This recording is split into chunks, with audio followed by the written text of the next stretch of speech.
Good afternoon. My name is Brian Gromkowski. I'm one of the assistant directors of graduate admissions here at William Paterson University. Want to thank all of you for taking time out of your schedule to join us today to learn more about our school nurse certificate program. I'm joined here by Karen Phillips, who is the program coordinator, and she's going to be walking you through the presentation about the program in just a couple minutes. And just wanted to let you know a few things as we go through, sort of housekeeping items before the presentation.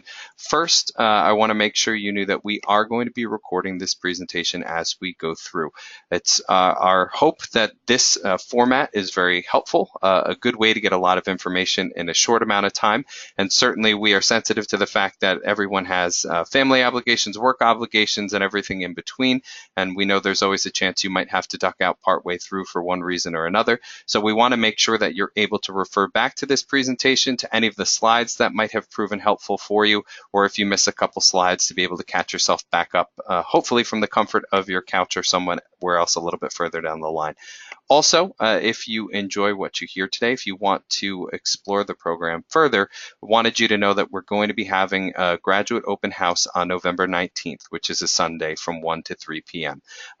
Karen will be there, so it's a great opportunity to meet with her face-to-face to talk over your interest in the program, to ask any other questions that you might have that pop up between now and then, and certainly the chance to consider submitting an application as well if you haven't already.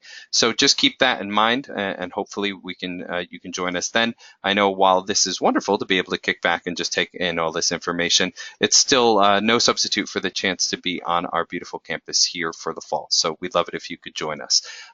Last thing, I'll let you know, if you do have any questions as we go through the presentation, I would encourage you to type them in the chat box there on the GoToWebinar screen. We'll save them until the end, and then I will pass them along to Karen, and she'll take the opportunity to answer them for you. So I know you're not here to listen to me babble away. You're here to listen to what Karen has to say about her program. So without further ado, I will turn it over to Karen. Take it away. Thanks, Brian. Good afternoon, and welcome to the William Paterson University School Nurse Certification webinar. As Brian already mentioned, I'm Dr. Karen Phillips, the coordinator of the program. I just want to say that you have picked an excellent time to consider school nursing. School nurses have been more and more in demand as of late, and we have been seeing an increase in retirements from the baby boomers in the school districts. In fact, I got a request this morning from a school district looking for a nurse before the end of the year. As soon as we hear of these openings, we do make information available to our students, as well as we help prep them for interviews. And many of our students are employed before they even complete the program. Just to give you an idea of the location of William Paterson, this is an overview picture of the university. William Paterson is located at 300 Pompton Road, if you didn't know that, just off Hamburg Turnpike in Wayne. Our location really makes us a very easy commute from Route 46, 287, or 80. Most of our classes are held in University Hall, which is on the main campus, but since this is a multidisciplinary program, some of the courses will be held in the Valley Road campus, which is just a few minutes away just off of Hamburg Turnpike on Valley Road. A little bit about an overview of the program. The School Nurse Certification Program is a graduate non-degree program offered by the Department of Nursing. This program is approved by the New Jersey State Department of Education. And upon completion of this program, our students are eligible for a New Jersey Department of Education educational certificate for the program that they completed, be it instructional or non-instructional. And I will get into the differences, in a few minutes. I wanted to let you know that our classes are primarily hybrid. And what that means is that the classes are the weekly sessions, some will be online and some will be face-to-face. So in a 15-week semester, you would be coming about 7 to 8 times for class, and the rest would be online. Our classes are in the evening. The earliest that they start is 4:30 if you are coming to class for a face-to-face session. And I also wanted to make you aware that there is financial aid available. You must complete a FAFSA by June 30th of each year, and in order to be eligible for the financial aid, you have to take at least 5 credits a semester, and for us, that would be 2 courses. And in terms of program requirements, we require basically an RN license, a current RN license, transcripts, application fee, and the online application. So students apply online through the Office of Graduate Admissions, and then you will be instructed to submit the following documents. The application fee, you will have to submit where you went to college or university so that they can, and you will need to request the transcripts be sent to us. We do look at the GPA. It has to be a 2.75 out of 4 or greater. Any institution that you attended, we should be getting your transcripts, and we will need a copy of your professional nursing license. As you get into the program, we will be requesting a copy of your CPR card as well. Once all of those are submitted, your folder will then be forwarded to me for review, and you'll be considered for acceptance into the program. Once accepted, after consultation on which course or courses to take, permits will be issued, and then once the registration timetable is open, you will be able to register.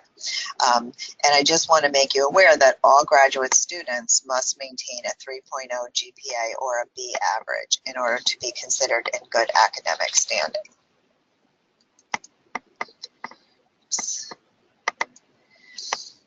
Okay, school nursing. School nursing really is a specialty. The role of the school nurse is basically, I consider it to be 2-pronged.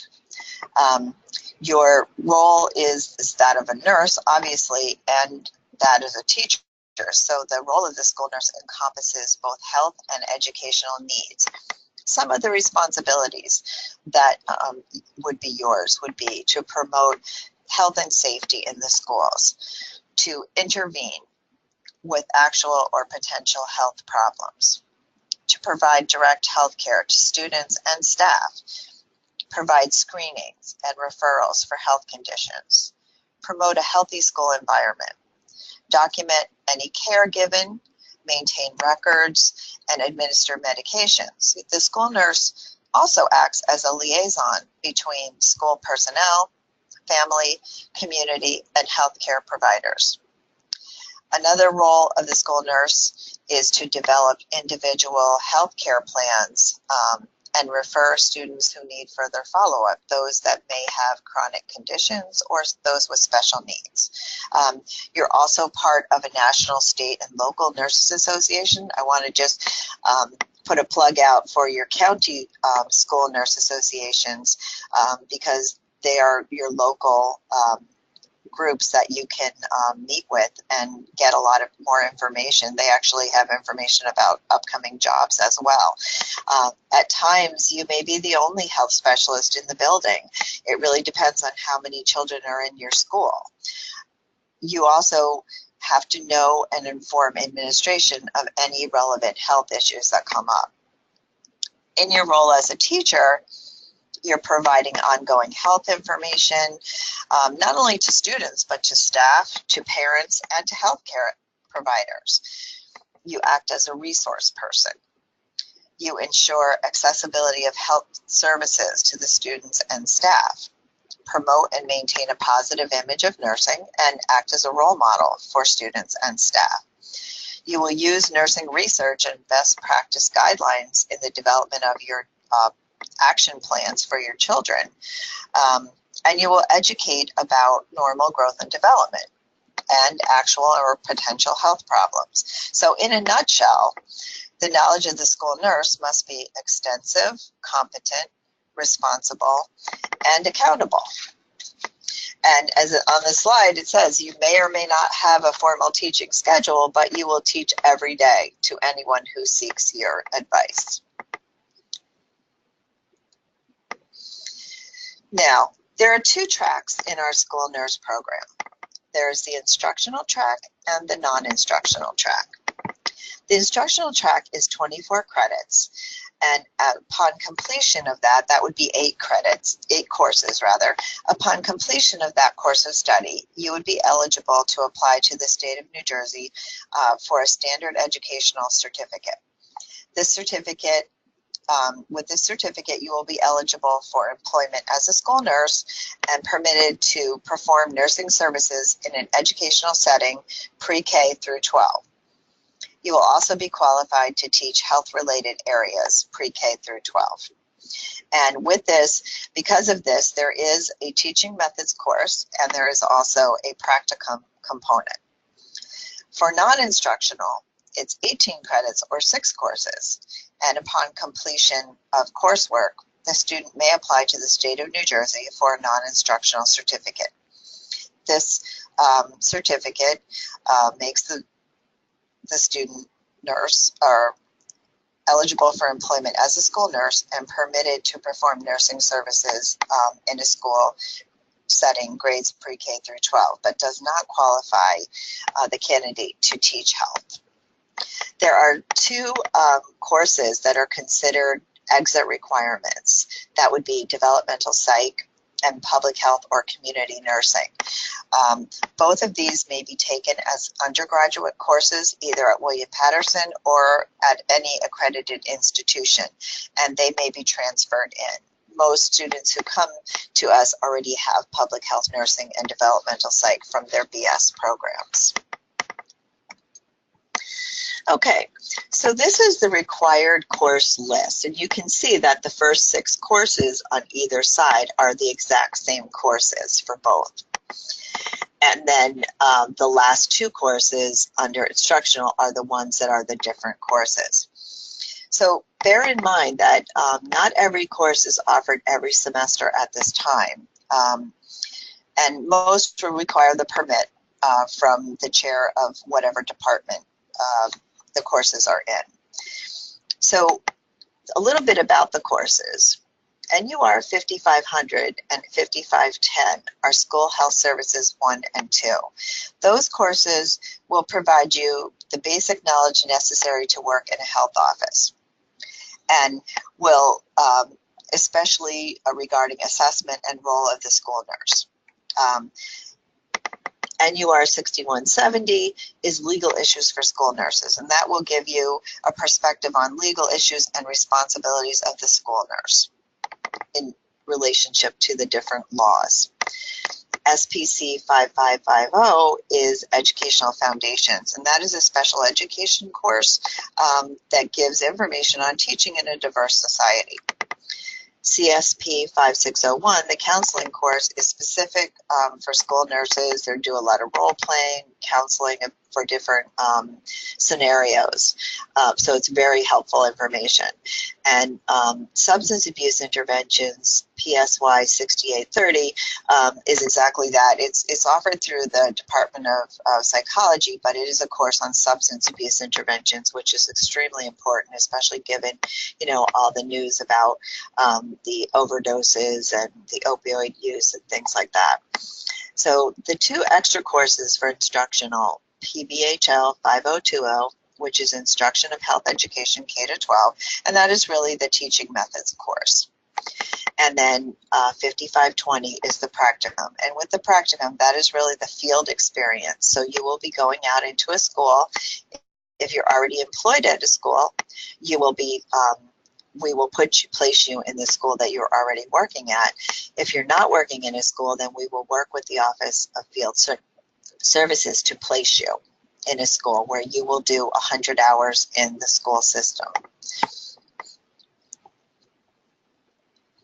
I just want to make a point that I mentioned before about permits, that you need a permit to get into any of these classes. So the permit allows you to enroll in a class, but it does not register you for the class. So you still have to go into Banner and register for the class once the registration period is open. And once all of the academic requirements are met for either instructional or non-instructional, then the student will apply through William Paterson for the certificate and for state certification. So All the documents will then be reviewed by myself, who will complete the final audit, and then the certification will be recommended and applied for.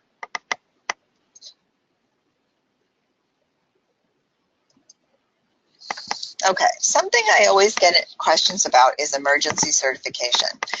Emergency certification, when the demand for school nurses exceeds the availability, a school district may apply to the county for a nurse to receive emergency certification. This nurse will then must be enrolled in a state-approved program such as ours at William Paterson, and they actually have 3 years to complete the course of study. They issue it for 1 year, and then you can reapply 2 times, so it's a total of 3 years. An emergency certificate may be issued to a candidate who holds a bachelor's degree from a regionally accredited college or university and a current New Jersey registered professional nursing license and current CPR AED certificates. The candidate shall present evidence of study in public health nursing and child and/or adolescent growth and development. And these studies must appear on the transcript of their accredited 4-year college or university. And that brings me to tuition. Our tuition rates are $700 for graduate credits.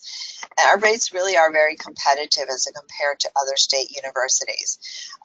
Additional fees that could be added would be if the course is hybrid or online, the distance learning fee is another $120. And the distance learning fees really funds the cost of the technology needed to provide access to the online and hybrid courses. And again, as I mentioned previously, there is financial aid available. So, how do I get started? Learn all you can about the specialty of school nursing.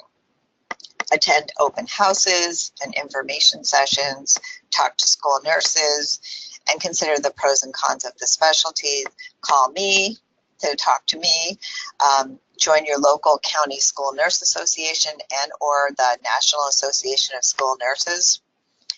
Investigate the need for school nurses in your hometown or one you would like to work in. And then call the university and, as I said, speak with me about the program. You want to also consider finances. If you're already working full-time in a school, there may be tuition help involved. Some county school nurse associations offer scholarships.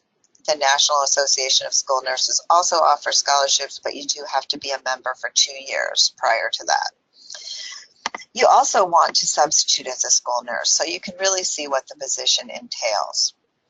And once you have weighed all the pros and cons and have made the decision to pursue school nursing, you want to complete the application online and submit the required documents. And once you're accepted, then you'll be ready to start the program of study. Now, that concludes my presentation. I want to thank you for joining us today, and feel free to reach out to me with any questions or to schedule an appointment. Just to give another shout out for the open house on November 19th. Hopefully that some of you can make that and talk to me then. And now I'll turn it back to Brian to see if we have any questions. Thank you very much, Karen. We don't have any questions as of now, but for those of you in attendance, if you do have any questions, feel free to type them in the chat box on the GoToWebinar screen, and I will read them right off to Karen as they come through. In the meantime, just one last little thing. I wanted to remind you, if you did join us late, we are going to be we have been recording this presentation in its entirety. We are going to be sharing an email with you that includes the direct link to our YouTube channel once this goes up and is accessible live, which should be by early next week.